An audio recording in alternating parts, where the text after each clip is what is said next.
Então o lance é o seguinte: entre o mundo real e o lugar onde você está, existe uma distância, tá? E essa distância se chama frustração. A tua distância da realidade é a medida da tua frustração. Isso é bem importante de entender. Porque a gente tende a fantasiar com as coisas, a escapar do mundo real e cada passo que você dá é um passo mais adiante na frustração. Porque nós temos ferramentas para interagir com o mundo real. Você pode fugir dele o quanto for, você não pode fugir para sempre, né? Inclusive tem uma frase icônica do Tiririca que diz: "Eu tentei fugir de mim, mas aonde eu ia eu estava", né? Sentimento é a nossa interpretação do mundo real e a emoção é a nossa reação a ele. Então aquilo que você sente está vindo da realidade, né? O seu sentimento, a sua emoção, aquelas sensações, né? As suas reações é você de fato reagindo ao mundo real, né? E existe aí o mundo ideal, o cenário ideal, que é onde vivem os perfeccionistas e é onde vivem as vítimas. Por que eu estou falando isso nesse momento de transbordo? Porque a gente pode correr muito seriamente o risco de ficar escapando da realidade, da maneira como as coisas funcionam no mundo, para tentar viver num cenário ideal e fazer as coisas de uma forma ideal. E sempre que isso acontece, você tem pessoas naturalmente frustradas que não têm realizações, né? Não têm frutos, não têm resultado e que elas se sentem vítimas, né, das circunstâncias, do sistema, e você identifica muito rápido quem são essas pessoas porque elas sempre têm alguém para demonizar, né? Então a culpa é do presidente, a culpa é do sistema, a culpa é disso, daquilo, da escola, a culpa é dos meus pais. E quem fica transferindo essas responsabilidades porque não realizou nada é porque vivia no mundo ideal. E aí, claro que nada pode prosperar, nada pode acontecer, nada, não existe nenhum crescimento, né? E então é uma coisa perversa, né? O mundo ideal, ele é um mundo de vítimas, porque aqueles que são protagonistas, eles não distorcem a realidade. Pelo contrário, né? Eles conhecem a realidade e eles agem nele. Um dos grandes nomes aí da literatura internacional é o Joseph Campbell, que é o autor do Herói das Mil Faces, né? Ele falava para os alunos dele: olha, se você quer viver bem no mundo, você realmente quer mudar o mundo, aprenda a viver nele, porque o mundo real é imutável, né? E isso tem tudo a ver com o que eu estava falando há pouco sobre é, os princípios, né? Os princípios são imutáveis porque o mundo real é imutável, né? E você está interpretando ele e você está devolvendo coisas a ele. Só que não tem como você ter uma interpretação da realidade, estar com os pés na realidade, se você vive alienado. Então, essas fugas emocionais que a gente busca, algumas pessoas, né, em diferentes vícios, em diferentes drogas recreativas, né, e, enfim, é uma alienação emocional. Só que essa necessidade que a gente tem, né, e poxa vida, como eu sei disso, como eu consigo atestar isso para você, de desligar a cabeça. Se você falasse comigo há muito pouco tempo atrás, era tudo que eu conseguia dizer: preciso desligar minha cabeça, eu gosto de fazer isso porque desliga a minha cabeça, porque eu não consigo pensar em outra coisa, eu desligo a cabeça. Isso não é desligar a cabeça, não é se desconectar da realidade, isso é se alienar, estar a par da realidade. Porque quando você está vivendo uma vida de protagonismo, quando você está realmente caminhando dentro da realidade, assumindo o seu autogoverno, né, submetendo a sua vontade, submetendo o teu corpo ao direcionamento da sua alma, porque lembrando, a alma é quem conecta o corpo ao espírito, a alma é quem conecta o carro à estrada. Quando você submete tudo isso à sua mente, à sua alma, essa necessidade, esse desejo, ele vai embora. Você não quer ficar correndo da realidade porque a realidade não te assusta. Você tem coisas que te incomodam e que colocam ali um prazo para você agir e poder se libertar, mas você não tem mais aquela necessidade de buscar. O entretenimento faz muito isso e é uma das indústrias que mais fatura no mundo hoje, se não for a que mais fatura no mundo, porque está fornecendo escapes, né? E eu não estou dizendo que se você abraçar isso, você nunca mais vai querer ver uma série, um filme, pelo contrário, é... mas não vai ser uma necessidade para você. É isso que eu quero dizer.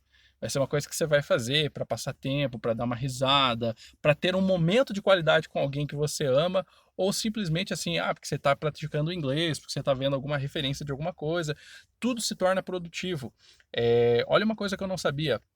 A palavra pobre, na sua origem, ela tem o significado de improdutivo, certo? Então, quando a gente fala em crescimento, né, em prosperidade, às vezes a gente relaciona com dinheiro, rico e pobre, né? É claro, são os significados que a gente acessa, mas pobre é quem é improdutivo. E quando você deixa de ser pobre, né, quando você deixa de ser improdutivo, é, isso se torna uma coisa natural. Você quer ter sentido em tudo que você está fazendo, você não suporta mais ter tempo improdutivo, né?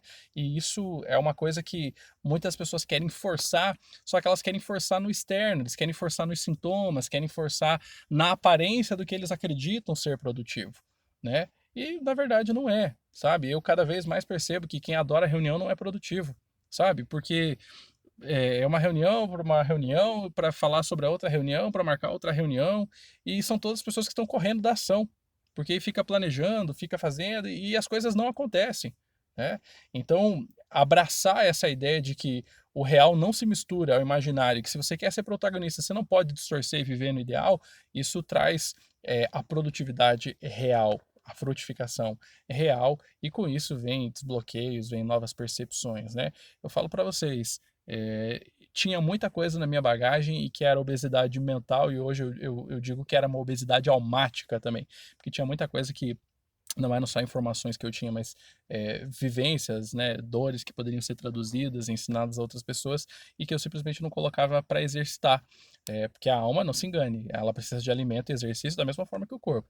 Então, é, vivendo nisso, né, eu ainda não, começando agora, né, a destravar, a decolar, eu ainda não estou vivendo 5% daquilo que eu tenho para vivenciar, não estou vivendo 0,5% daquilo que me aguarda, né, eu tenho essa convicção dentro do meu espírito, que hoje eu consigo identificar o que, que é ele no meio do que antigamente era uma bagunça, né, mas vamos lá, sejam comigo ricos, né, vamos ser todos produtivos, certo? Vamos voltar aqui para minha colinha, né? Hoje alguns de vocês falaram comigo sobre bloqueios, eu achei super legal, né? Então vamos fazer isso junto. Eu tenho um monte de coisa para desbloquear também. Vamos fazer esse caminho junto. Vamos identificar primeiro os gatilhos, né? Quais são aqueles comportamentos indesejados e aí a gente consegue fazer isso juntos, tá? Porque eu sei que dá para fazer. É, muito bem. No fim das contas, né? O que eu queria dizer é que o sentimento, né? Ele é muito fácil de jogar a gente no idealismo. Quando você fica, né, tratando, porque eu não sinto que isso, não sinto que aquilo. Se não é uma impressão no teu espírito que está vindo por meio de uma conexão com o que é maior que você, por meio de oração, vai ser a sua cabeça, né?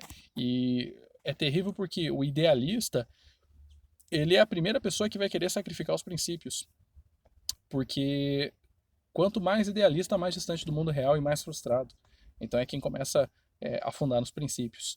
Por isso que é tão comum que artistas, poetas, músicos, né, eles acabem sendo destruídos pelas suas próprias fugas. E pare para pensar bem, os maiores foram, os maiores. Um adágio aí no rock que para ser rockstar mesmo tem que morrer antes dos 30. E é isso, às vezes assim, os grandes, né, as grandes pessoas que estavam conectadas à arte e tal, elas ficaram tão alienadas àquilo que é o ideal, né, tão longe da realidade, ou às vezes acontece com pessoas que fizeram muito sucesso muito cedo, né, se aliena e depois está se destruindo. E a gente não precisa fazer isso, tá? Só que para a gente fugir da alienação não é só falar, eu vou cancelar a Netflix. Fugir da alienação é começar a ter convicção do propósito. Lembre, né? Se você não sabe, comece a olhar para os seus bloqueios, porque eles vão ser um grande indicativo de qual é o seu propósito. E se pergunte se você não está vivendo na filosofia da solidão, né? Solidão. Se você está assim, você não está frutificando na vida de outras pessoas e você está negando alguma coisa que faz parte de você e que foi feito para entregar para elas, tá? É, caramba, como eu quero que isso tenha feito sentido para vocês, como fez sentido para mim. É, é isso, né? Sem edições, mas a gente fica, né? A cabeça fica mastigando isso e como sempre eu tô aí tô aberto pra gente conversar mais sobre isso, tá legal? Então é isso, acho que agora eu atualizei a porção do desbordo que eu tava devendo, né? Daquela medida de ter um por dia, né? Com esse terceiro de hoje, que até consegui fazer por vídeo. Amanhã rola a palestra, que é um desafio da mentoria também, e que vai ser muito legal. Tem 17 confirmados. Amanhã eu contar como é que foi isso, né? Essa loucura aí. E boa parte de quem tá no grupo tá lá também. Então vai ser legal até a gente contrapor as minhas impressões com aquilo que vocês experimentaram, tá? Porque vai ser um momento de transbordo muito maravilhoso. Tenho certeza que vai se traduzir assim em bênçãos e frutos na vida de outras pessoas e vai me ajudar a ir mais fundo aí nessa jornada que eu abracei com as duas mãos. Beleza? Tamo junto até depois do fim.